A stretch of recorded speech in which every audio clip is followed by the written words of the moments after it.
아멘. 시편 그 시편은 시편에 나와 있는 모세가 쓴 유일한 시편입니다. 우리가 지금 이렇게 예배하고 있는 것이 여러분 개개인들에게는 어떠한 시간표입니까? 물론 앞전에 많은 일들이 있고 또 앞으로의 많은 일들이 있겠지만 우리는 이 시간표를 보고 있습니다. 어떤 시간표냐? 길을 말해주는 사람이 없어요. 그리고 말해도 듣는 사람이 없습니다. 교회는 많은데 복음이 없어요. 성도는 많은데 제자가 없습니다. 대부분 자기 문제에 사로잡혀서 이 시대를 향한, 그리고 개인을 향한, 교회를 향한 하나님의 계획을 알지 못하고 있습니다. 오늘 말씀의 제목은 하나님의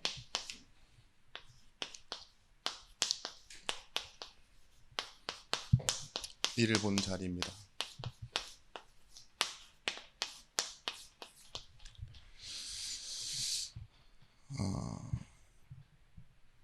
우리 인생이 복음을 안다라는 것, 그리고 교회에 다닌다라는 것은 이거죠. 말씀 따라가는 것. 그런데 중요한 게 이유입니다. 이유. 우리가 왜 말씀을 따라갑니까?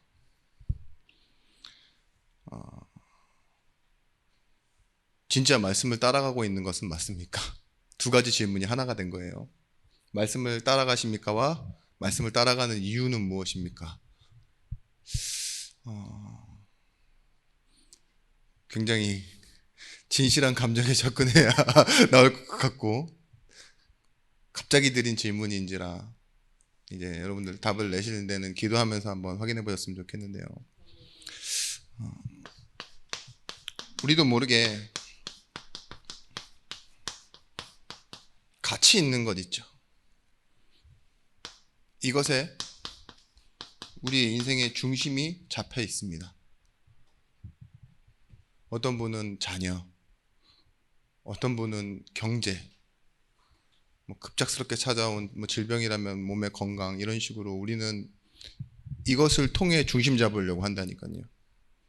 제가 얼마 전에도 운동하면서 느꼈다고 말씀드렸잖아요. 그 느낀 것이 뭐냐?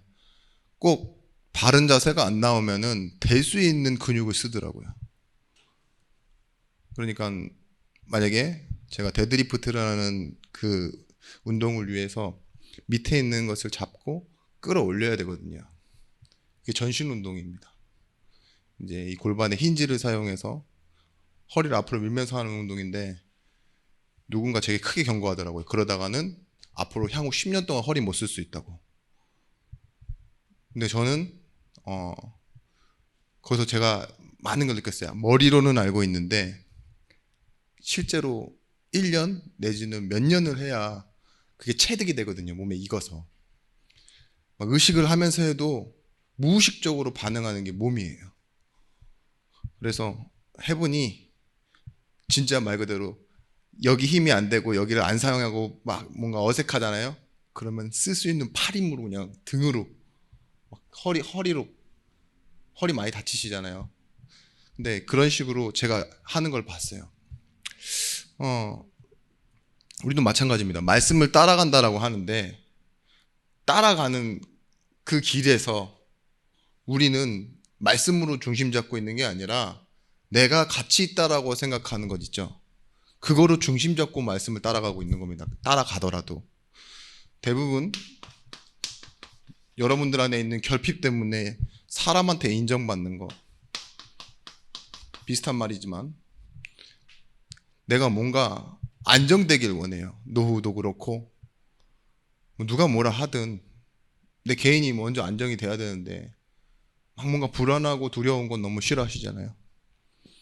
이 인정과 안정에 딱 우리도 모르게 기도하면서 마음이 편해지려고 하고, 말씀 듣고 나서도 내가 딱 뭔가 내 인생이 좀 뭐랄까요, 이렇게 좀 선명해지고 좀 기뻐지는 그런 쪽으로 많이 선택을 하죠.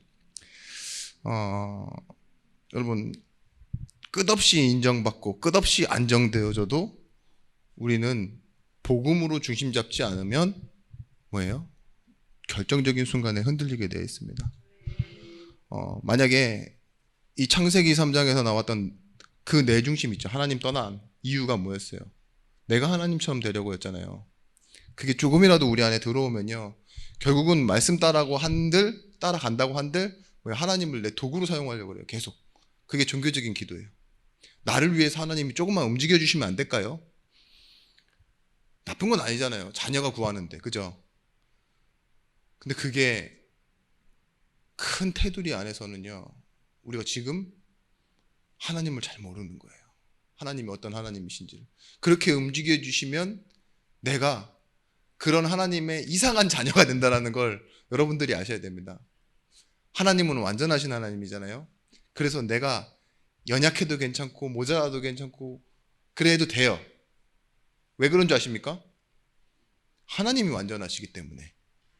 근데 우리가 하나님을 이상한 하나님으로 만들어 놓잖아요. 그러면 여러분들이 이상하면 안 됩니다. 정확해야 돼요. 원칙적이어야 되고 기준이 있어야 돼요. 그게 뭐였냐? 바리새인이었어요. 바리새인이 뭘 몰랐냐? 자기가 금식도 하고 구제도 하고 안식일에 날도 지키고 열심히 사니까요, 은혜를 주시는 메시아, 구원을 주시러 오신 예수가 필요 없는 거예요. 그런 하나님은 나한테 필요 없지. 나에게 뭘 달라는 거예요? 보상을 달라고 그러는 거예요. 그죠? 하나님을 그렇게 틀어놓으면 내가 받을 응답도 달라진다니까요. 그래서 여러분, 오늘 여러분들이 아셔야 되는 건 뭐냐? 먼저는요, 말씀이 무엇을 말하는지, 그리고 말씀하신 하나님이 누구신지를 여러분들이 아셔야 됩니다. 그래서 마태복음 16장 24절 말씀에 이에 예수께서 제자들에게 이르시되 누구든지 나를 따라오려거든 자기를 부인하고 자기 십자가를 지고 나를 따를 것이니라.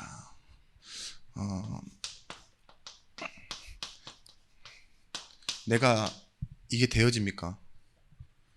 잘 안 됩니다. 내가 난데 내가 아니라고 고백할 수 있는 게 있습니까? 근데 이 자기 부인의 결과가 십자가래요. 그걸 지고 가는데 우리는 뭘 보게 되느냐? 왜 굳이 나를 부인하면서 십자가를 지고서까지도 예수를 따라가야 되느냐? 하나님의 말씀의 의도는 그거예요. 하나님의 것을 보기 위해서. 우리는 이 행위에 집중하는 것이 아니라 뭐예요? 그래야만 하나님이 보여요.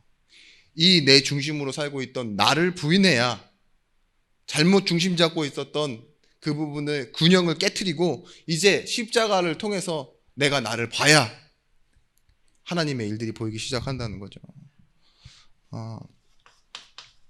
빌립보서 3장 10절에서부터 14절 말씀, 제가 요즘 이 말씀을 많이 말하게 됩니다. 왜 그런지는 모르겠는데요. 내가 그리스도와 그 부활의 권능과 그 고난에 참여함을 알고자 하여 그의 죽으심을 본받아. 10절이에요. 그의 죽으심을 본받는데요. 이게 바울 이 10절과 14절 말씀의 시작인데요. 우리가 어떻게 하면 죽으심을 본받겠습니까? 이거예요. 자기 부인. 나는 내가 아니다.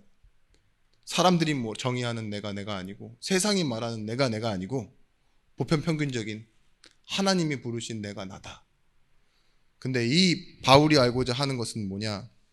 그의 죽으심을 본받아 어떻게 해서든지 죽은 자 가운데서 부활에 이르려 한대요.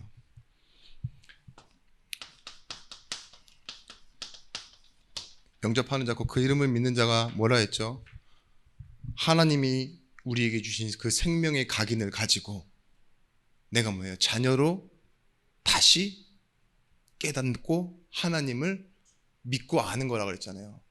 영접이란 단어가 그래요. 믿고 받아들인다. 하나님이 주신 걸 받아들이는 거예요.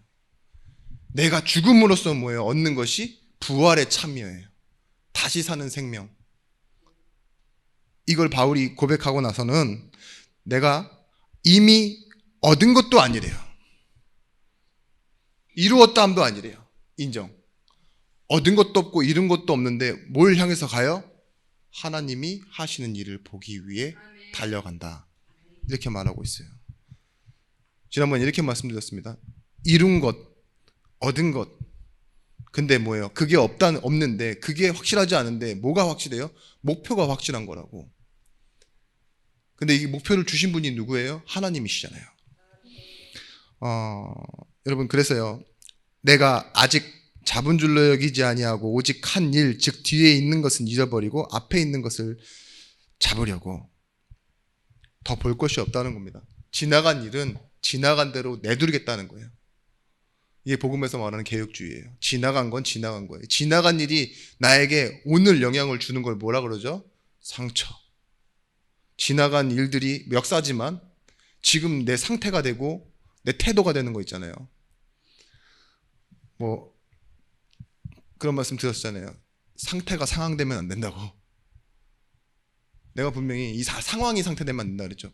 두렵고 불안한 상황이 왔을 때 이 상황이 나를 딱 삼켜서 상태가 되면 안 된다 그랬어요. 성공자들은 이런 말 하잖아요. 내 기분이 뭐예요? 태도가 되지 않는다고.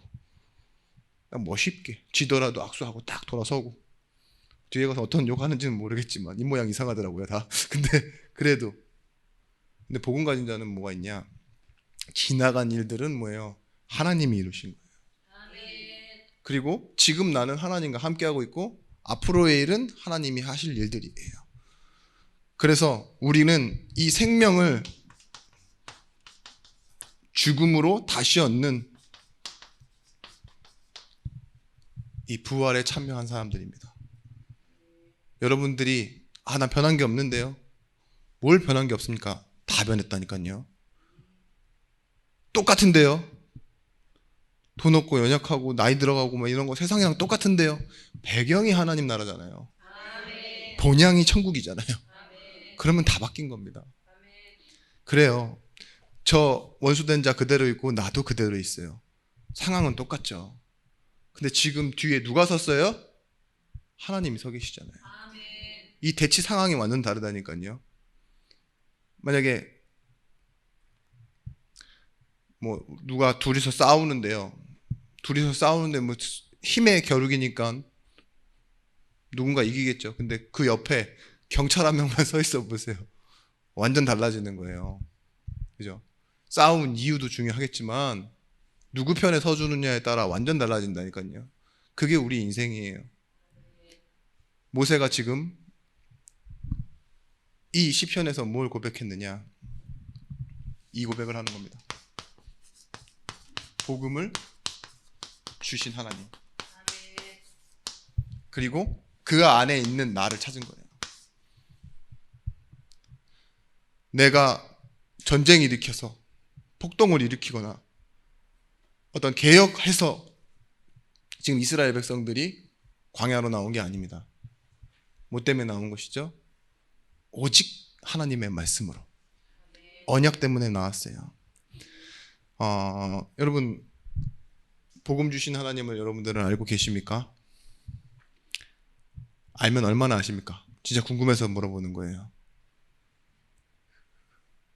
제가 느끼는, 많은 사람들이 하나님을 안다라고 했을 때 진짜 아는 것 같이 느껴져요. 왜냐? 실제로 여러 번 경험한 느낌이 나거든요. 근데 마치 옆집 아저씨를 아는 느낌이에요.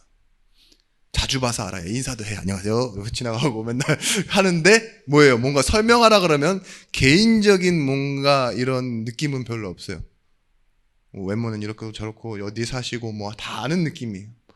복음은 이렇다 저렇다 아는데 왠지 그냥 옆에 있었던 분, 주변인 그런 느낌인데, 여러분, 이 하나님이 우리에게 주신 말씀이 뭐냐? 가장 큰 계명, 너는 마음을 다하고 뜻을 다하여 네 하나님 여호와를 사랑하고, 그죠? 그리고 뭐예요? 내 이웃을 내 몸과 같이 사랑해라. 그러신 분 여기 한 명이라도 계십니까? 저를 포함한, 아니 이전에 계셨던 분들을 포함한. 저는 없는 것 같은데요.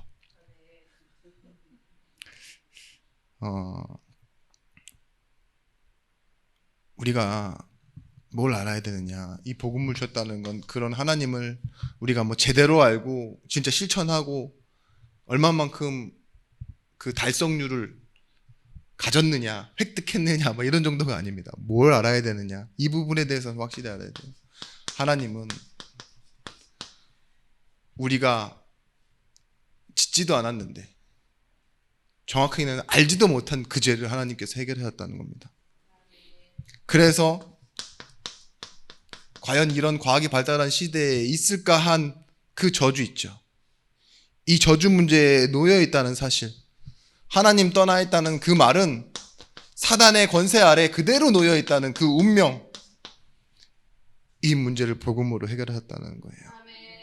로마서 3장 23절 말씀에 모든 사람이 죄를 범하였으며 하나님의 영광에 이르지 못하느니, 말 그대로 하나님과 관계에 있는 사람이 아무것도 없다는 겁니다. 의인은 없나니 하나도 없다 그랬어요.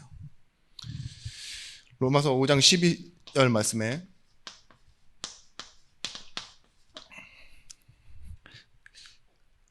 그러므로 한 사람으로 말미암아 죄가 세상에 들어왔고 그 죄로 말미암아 사망이 들어왔나니 이와 같이 모든 사람이 죄를 지었으므로 사망이 모든 사람에게 이르렀느니라. 이게 보세요. 한 사람 때문에 일어난 일인데 그럼 당연히 알지 못하죠. 우리 조상이 몇 대 손인데요. 그죠? 근데 그 사망이 우리에게 들어와 있다는 걸 모르고 태어나 보니까, 살아가다 보니까 또 살고, 살려 하다 보니까 새로운 살 길 찾고, 그렇게 살아가는 우리가 모르고 있었던 게 뭐예요?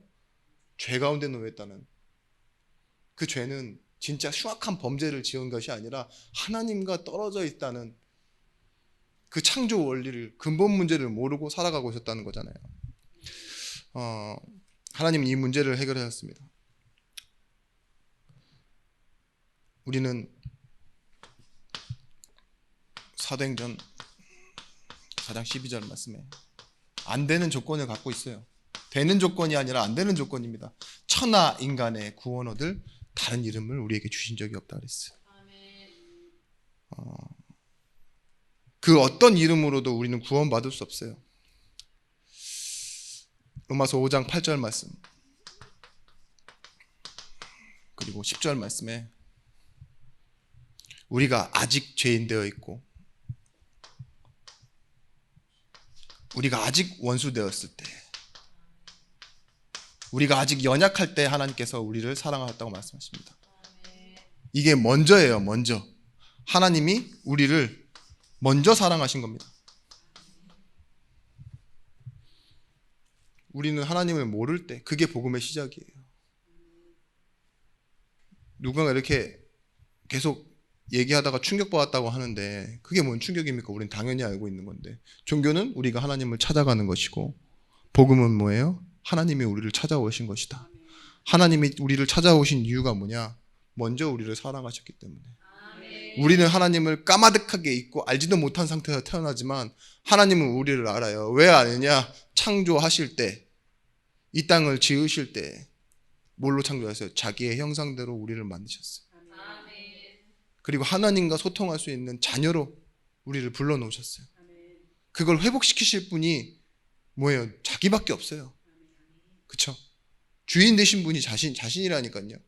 그걸 알고 자기 생명 먼저 드려서 우리에 대한 자기의 사랑을 확증하셨대요. 그게 십자가잖아요. 자, 우리는요, 문제, 갈등, 위기 옵니다. 그러면 문제는 해결하려고 하고 갈등은 좋은 선택하려고 하고 위기는 뭐예요? 그냥 넘어서려고 해요. 지나가길 바라고 참고. 말씀드렸다시피 문제는요, 이게 문제예요. 그래서 계속 오는 문제를 해결하려고 하는 것이 아니라 답을 내면 되는 겁니다. 갈등은 힘이 없어서 갈등하는 거기 때문에 힘을 얻으면 됩니다. 위기는 뭐예요? 우리가 더 이상 기회가 없는 걸 보고 위기라고 하기 때문에 다시 시작하면 돼요. 그걸 보고 기회라고 합니다. 언제나 새롭게 시작할 수 있는 때를 따라 주시는 하나님의 은혜를 얻기 위해서 담대히 보좌 앞에 나아가면 되는 거예요. 보십시오. 우리가 예수 믿는데 잘 변하지 않는 것들이 있어요. 왜 이렇게 나는 안 변합니까? 그러면 틀린 결론으로 우리가 자꾸 가게 돼요. 사람은 원래 그렇다 이러는 철학적인 종교적인 그런 습관으로. 그런데 고린도후서 5장 17절 말씀, 이전 것은 지나갔대요. 보라 새 것이 되었도다. 새롭게 된 인생이 나예요. 이 안에서 찾아내야 돼요. 환경은 변하여도 여러분 안에서, 내 안에서 변하면 안 되는 게 있어요. 그게 뭐예요? 믿음. 하나님의 복음을 듣고 변한 것이기 때문에 내 환경도 몸도 건강도 안 좋아질 수 있다니까요. 근데 변하지 않는 거 있어요. 하나님이 주신 진리의 복음. 유행의 복음이 아닙니다. 진리는 처음과 끝이 같은 거예요. 여러분 진짜 응답은요,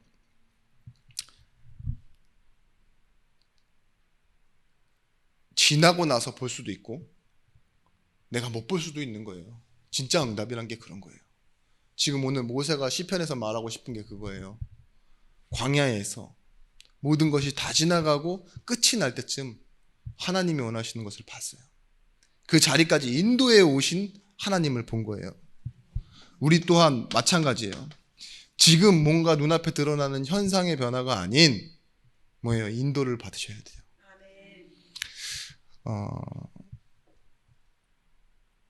여러분, 이 내가 새 것이 되었다라는 말 속에 오늘 내 구원받았다는 말은 이전에 지나간 것 있죠. 지나간 것은 처음 말씀드렸던 대로 지나게 하셔야 돼요. 새 것이 된 나를 발견해야 돼요. 이게 복음을 주신 하나님을 발견한다는 것은요, 하나님이 말씀하신 내가 그 안에 들어있기 때문에 그래요. 그래서 먼저 우리는 뭐예요? 내 자신을 찾고 내가 필요한 하나님을 찾아야 되는 게 아니라 하나님이 어떤 분이신지, 하나님이 주신 복음이 무엇인지 이걸 찾을 때 그 안에 부르신 나, 하나님이 만드신 나, 그 내가 찾아지게 돼 있는 것입니다.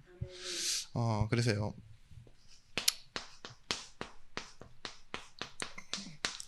지나가는 것 속에요, 발견하셔야 돼요. 지나간 것을 떠나 보내려고 하니까 우리가 이렇게 다 잊어버리라는 그 말이 아니라요, 재발견하셔야 됩니다. 다시 찾으셔야 돼요.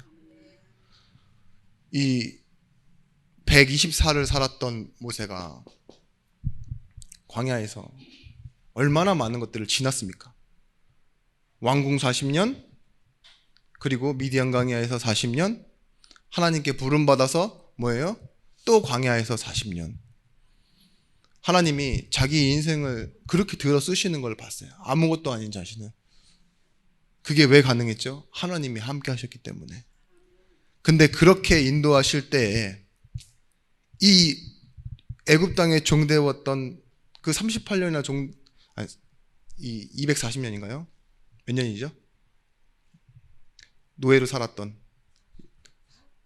430년, 430년 노예로 살았던 그들을, 진짜 할아버지까지 다 노예인 볼품없는 노예들을 다 불러일으켜서 하나님 뻔히 알고 계셨을 거 아니에요. 그 노예 체질, 그 근성을 알고 계셨을 텐데 불평하고 불망하는 그들을, 그 못난 이들을 뭔 일이 생길 때마다 쉽게 불신앙하고 쉽게 남 탓하고 다시 돌아가자 하고 새롭게 하자는 것도 꼬작 지도자 바꾸는 것밖에 하지 못하는 그런 연약한 사람들을 지금 모세가 보니까요, 뭐라 그래요?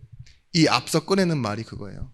주여, 주는 대대에 우리의 거처가 되셨나이다. 아멘. 이 말은 뭐냐? 또 다른 말로 우리의 망대가 되셨다는 거예요. 내가 거할 처소가 되었다 이 말입니다. 아멘. 산이 생기기 전, 땅과 세계가 조성하시기 전 영원부터 영원까지 주는 하나님이십니다. 이걸 먼저 고백하면서요, 이제는 지나가는 자신의 인생들을 발견해요. 사람은 티끌로 돌아가지 않습니까? 주의 목전에서는 1000년이 하루 같은 날로 지나가는데 우리는 그 1000년에 속한 아주 짧은 인생을 사는 먼지와 같은 사람들입니다. 그리고 푸른 아침에 꽃에 피어 자라다가 저녁에는 시들어 마르는 것처럼 우리가 하나님 앞에는 그렇게 연약한 보잘것없는 존재입니다. 주의 분노에 우리의 평생이 순식간에 다하나이다. 이 말은 뭐예요? 지금 봤어요. 모세가 자기는 살아서 봤습니다. 뭘 봤냐? 그 1세대가 전부 다 가나안에 들어가지 못하고 죽는 것을 봤어요. 근데 그것만 있겠습니까? 분명히 이 모세라는 사람 앞에 10가지 재앙을 내리시고 없는 것에 만나와 메추라기로 채우시고 구름기둥 불기둥으로 인도해 가시고 그 쓴물을 단물로 바꾸시고 반석에서 물이 나게 하시고 연합군을 이기게 하시고 얼마나 많은 것들을 겪었습니까? 지금 모세는요 하나님의 일을 보는 자리로 계속 가고 있었어요. 근데 결국은 뭐냐? 자신도 가나안에 들어가지 못하고 딱 요단 동편에 섭니다.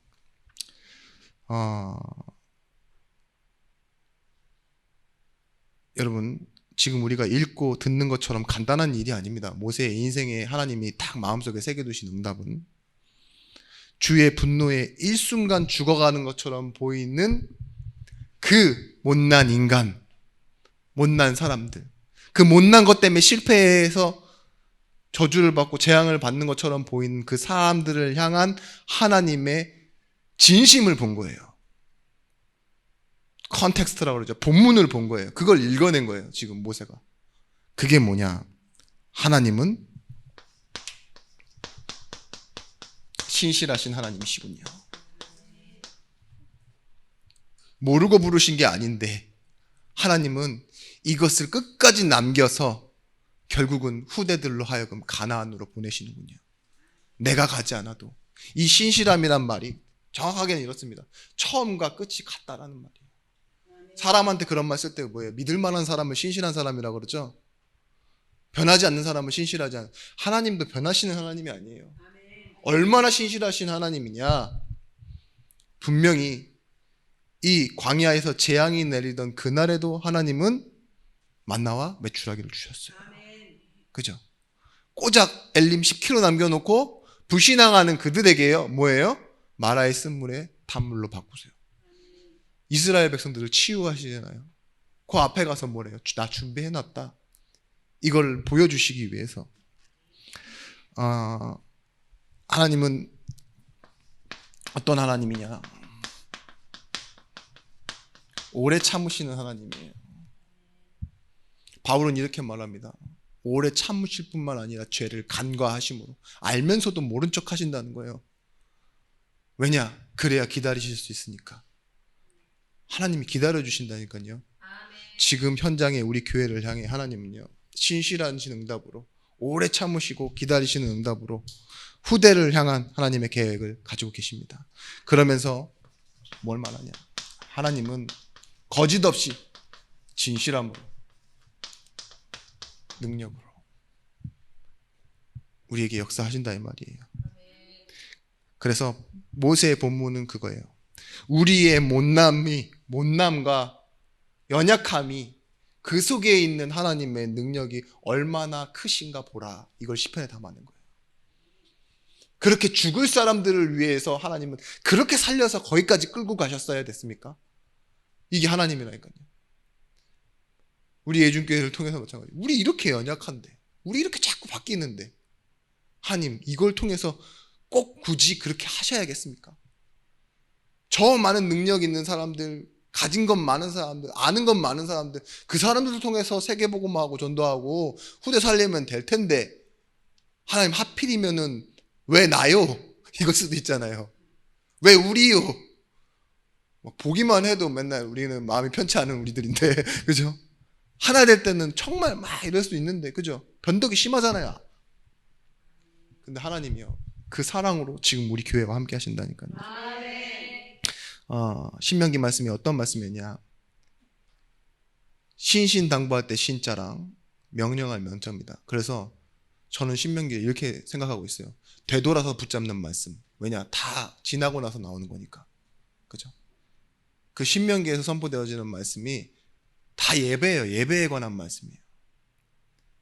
그러니까 그때 단에 서서 모세가 했던 그냥 저처럼 지금 이렇게 말씀 전했던 본문이 뭐냐? 신명기라니까요.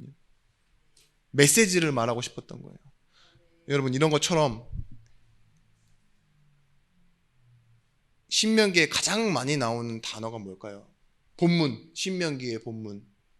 되돌아서 붙잡는 그 말씀, 왜 되돌아서 다시 붙잡으라고까지 말하냐? 솔로몬의 잠언과 같이 비슷합니다.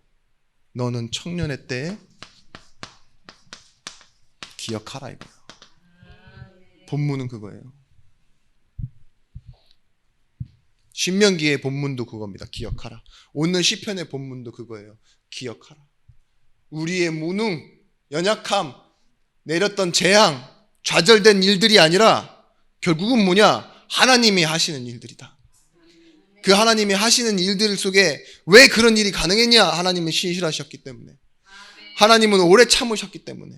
하나님은 진실하시고 그 능력으로 일하시는 하나님이셨기 때문에 우리는 이렇게 할 수 있었다. 그 일을 모세가 본 거예요.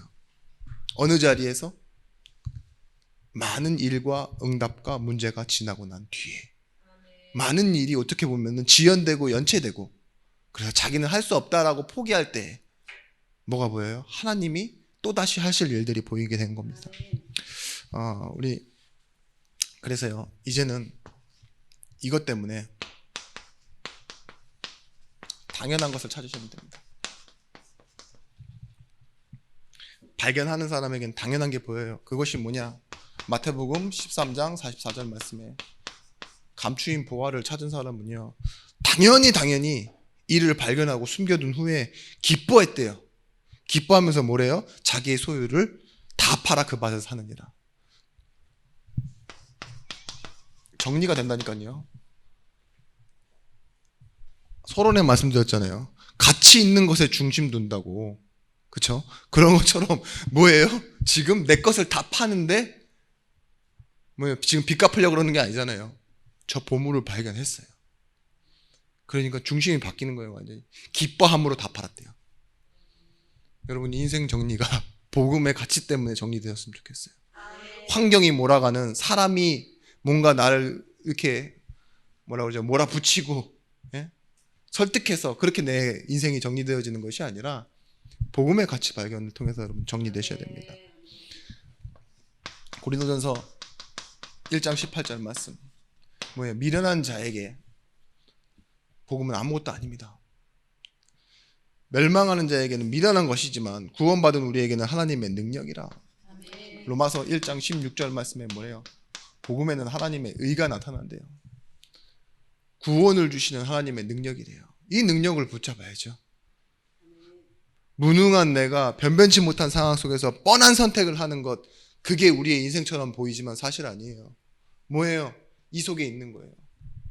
더 이상 멸망받을 일은, 내가 영원한 영세전에 있었던 그 일들은 다 끝이 났어요. 영원한 생명 얻었기 때문에 이제는 이 구원의 능력으로 다시 시작하고, 그 말은 뭐예요? 다른 사람을 살릴 제사장의 직분도 내게 있다는 거예요. 나는 이제 뭐예요? 내가 행한 대로 보고 받는 사람이 아니라 하나님의 준비하심을, 예비하심을 찾아 누리는 사람이 된 겁니다. 여러분, 그래서요, 이 의란 말씀은 관계라고 말씀드렸죠. 주시고 우리와 함께 이루어 가시고, 결국은 뭐예요? 하나님의 영광을 위해 성취하시는 것입니다. 골로새서 2장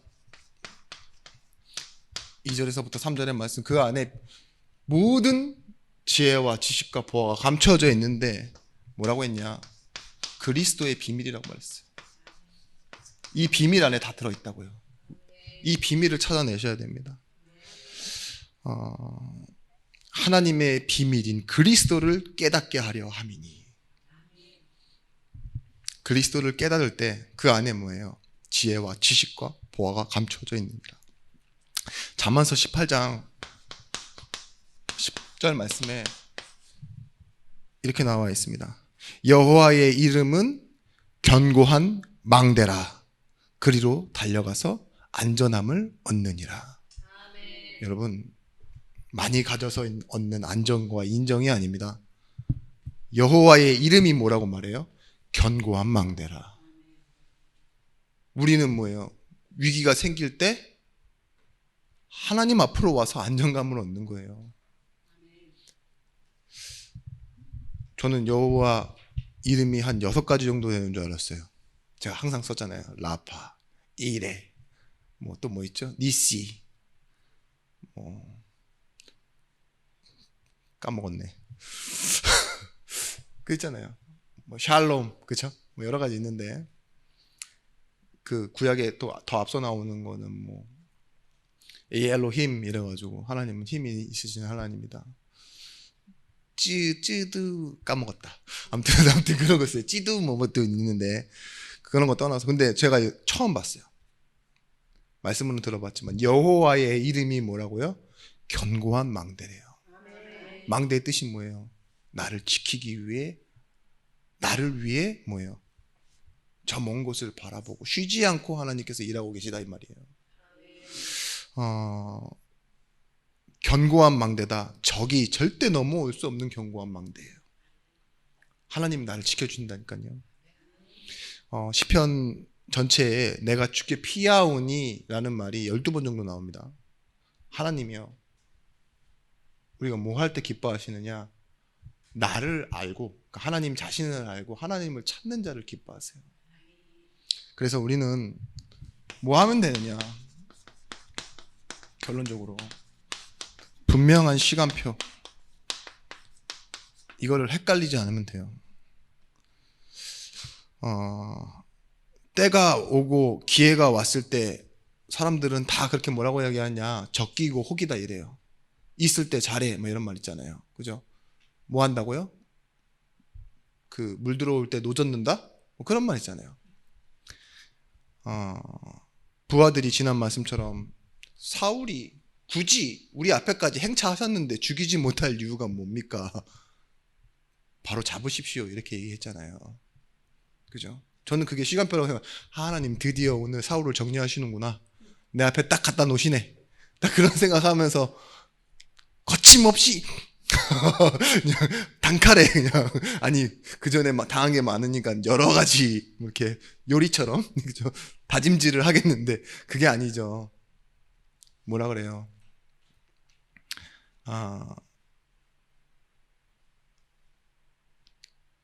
이 하나님이 세우신 일을 하나님이 끝내셔야 된다 이렇게 얘기하잖아요. 내가 하나님 세우신 종을 내가 해결할 수 없다. 왜 그러느냐? 그 선택은 로마서 13장 1절 말씀에도 나와있지. 각 사람은 위에 있는 권세에게 복종하라. 권세는 하나님으로부터 나지 않음이 없나니 모든 권세는 다 하나님께서 정하신 바라. 바울도 이렇게 얘기했어요. 하나님이 이유가 있어서 세운 사람인데, 그죠? 그 말은 뭐예요? 이 선택이 어떻게 보면 이 말이랑 똑같아요.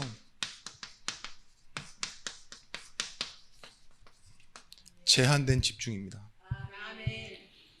남들이 하는 것대로 그냥 하는 것이 아니라 집중을 하되 하나님이 하시를 위해, 일을 위해서, 그 일을 위해서 내가 지금 하나님께 집중해 버리는 거예요. 분명 말씀드렸잖아요. 사울은 뭐예요? 다윗이 잘된 일이 남이 잘된 일이죠. 사촌이 땅 산 일이 자기 문제가 됐어요. 그래서 미쳤다니까요. 근데 다윗은 뭐예요? 지금 사울이 자신을 죽이려고 하는 일이 자신의 문제가 아니에요. 그건 사울 자신의 문제지. 네 문제지. 그리고 결국 뭐예요? 이 집중을 통해 알게 된 게 뭐예요? 하나님이 하시려는 일이 있다 이러잖아요. 시므이가 하는 말도 하나님이 하시려는 일이 있대요.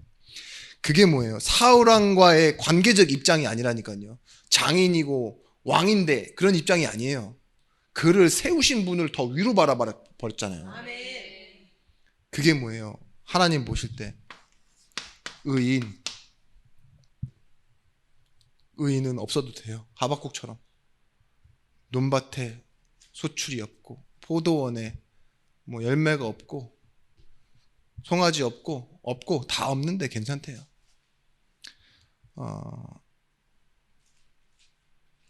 지금 다윗은요, 사망의 음침한 골짜기로 내가 다니고 그래도 상관이 없대요. 왜요? 여호와께서 나의 목자 되시기 때문에. 그게 의입니다. 의. 내가 지금 뭐예요? 원수가 나를 해하려 진칠지라도 내가 두려워하지 않는데 나의 구원의 뿌리시고 나의 요새시래요. 망대 되신다 이거죠. 제단 가서 내가 그 구원의 뿔 잡는데 뭐예요? 내 죄 문제는 해결된대요. 죄 짓고 나서도 뭘 연결시켜요? 자기가 실수해놓고 자기가 아주 사람들한테 지탄받을 욕을 해놓고서도 뭐라 그래요? 하나님께 죄를 지었습니다. 하나님이 해결하실 것입니다. 이거를 뉴스나 어떠한 영화로는 굉장히 막 나쁜 식으로 나오잖아요. 감옥에 있는 막 연쇄살인범이 하나님이 내 문제 해결했습니다. 이런 문제가 아니라니까요. 실제 다윗은 뭐예요? 집중하되 제한된 집중한 거예요. 그 말은 제한된 집중은 좀 어려운데 이거라니까요. 사실 까불지 않고 기다린다고요. 내가 해결하는 것보다 하나님께 믿고 맡긴다는 이 소리 아닙니까? 여러분, 좁아지는 인생이랑 갇힌 인생이랑 다 비슷하게 보여요. 그죠? 어디 무인도에 갇힌 사람이 어쩔 수 없이 살려고 있잖아요. 한 포인트에 앉아서 낚시를 하고 있습니다. 근데 어떤 사람은요, 멀리서 물고기 잘 잡힌다 그러면 그 포인트를 찾아가요. 배값 비싸게 내고, 그죠? 그리고 앉아있는 모습이 딱 똑같아요. 사진 찍어놓으면 똑같을 거예요. 근데 그게 뭘까요? 한 사람은 갇혀서 어쩔 수 없이 그러고 있는 모습이지만 제한된 집중, 이건 기다리는 건요, 내가 하나님이 일하시는 것을 보기 위해서요 기다리는 그 자리라니까요. 시간표는 내 시간표가 아니라 하나님의 시간표예요. 내 선택은 뭐예요? 하나님이 하시는 일을 보기 위해서. 그래서 뭐예요? 여러분, 그걸 아는 사람이 하는 예배는 분명히 다릅니다. 하나님의 확장된 세계 속으로 들어가는 거예요. 예배는. 예배를 뭐라고 하느냐? 너희가 드릴 영적 예배리라 말하는 그 로마서에 나오는 예배는 마땅하고 합당한 예배, 리저너블 워십이에요. 그 대신 그 예배는 반드시 이게 있어요. 드리고 끝나는 것이 아니라 넥스트, 다음이 있는 거예요. 왜 예배를 하느냐? 여러분에게 있을 다음 시간표 때문에 하나님께서 예배하게 하시는 거예요. 여러분, 응답을 뭘 받아서 이루는 거라고 또 착각하십니까? 아직? 기도해서 응답 받아요? 아니라니까요. 이거예요. 이 예배하는 자에게 하나님께서 주신 것이 무엇이냐? 받은 응답이에요. 그냥 이게 받은 응답인데 하나님과 함께 할 때 이루어지는 응답이라니까요. 다음. 꿈 꿨는데 뭐예요? 노예로 가고 감옥으로 가고. 근데 이 노예로 가고 감옥으로 가는 일에 어떤 것도 막힐 수가 없었어요. 어디까지 가는데? 왕궁으로 가는데 형제들이 다시 찾아오는데 하나도 막힘없이 하나님의 일들이 일어나요. 그게 뭐예요? 형통입니다. 여러분, 법 안에 사는 인생이 아니라 하나님의 주권 안에 사는 인생. 핍박시대, 박해 시대에도요, 교회는요, 뭘 가지고 통과했느냐? 형통함을 가지고 통과했어요. 광야 40년의 응답이 뭐라고 말할 거냐? 형통했다, 이거예요. 옆에서 사람 다 죽어나가도 하나님은요, 하실 일을 가나안까지 다 데려가셨다, 이거예요. 그 형통함을 본 자들이 누구예요? 여호수아, 갈렙. 그죠? 그렇게 가는 겁니다. 오늘 여러분들이 이 답을 가지고 갈 때요, 하나님이 함께하는 여러분인데 어떠한 인정과 안정 이런 것이 없다 할지라도요, 하나님이 주신 만남을 통해 여러분 안에 주신 생명을 확인하시는 날 되어주시길 바랍니다. 미래의 생명 얻는 열매를 여러분들이 보시는, 그 하나님이 하시는 일을 보는 그 자리로 가는 전도자 되시기를 예수 그리스도의 이름으로 축원합니다. 기도하겠습니다. 하나님, 우리가 하나님의 준비하심을 알고 하나님의 일하심을 알고 이제는 새롭게 사는 이 인생 속에서 시작하기를 원합니다. 말씀 듣고 돌아가는 바로 보게 되어지는 가정 현장과 내일의 일의 현장과 만남의 현장에서 하나님이 무엇을 보시는지 제한되어 집중하게 하시고 그 시간표 때문에 기다리게 하시며 하나님께 맡겨 또다시 예배함의 축복과 응답을 얻는 형통함의 축복 누리게 하여 주옵소서. 전도자들이 하나님이 하시는 일들을 마땅히 보고 다음의 시간표를 기다릴 수 있는 동역자들이 되어지기를 원합니다. 이제는 만왕의 왕이 되신 예수 그리스도의 크신 은혜와 독생자를 주신 하나님의 사랑과 성령 하나님의 감화, 감동, 내주의로 충만 교통하심의 은총이 말씀을 가지고 가정 현장으로 돌아가는 우리 예준교회 모든 제자들 머리 위에, 답을 얻기 위해 기다리고 있는 예비된 영혼들 머리 위에 이제부터 영원토록 함께 있을 지어다. 아멘.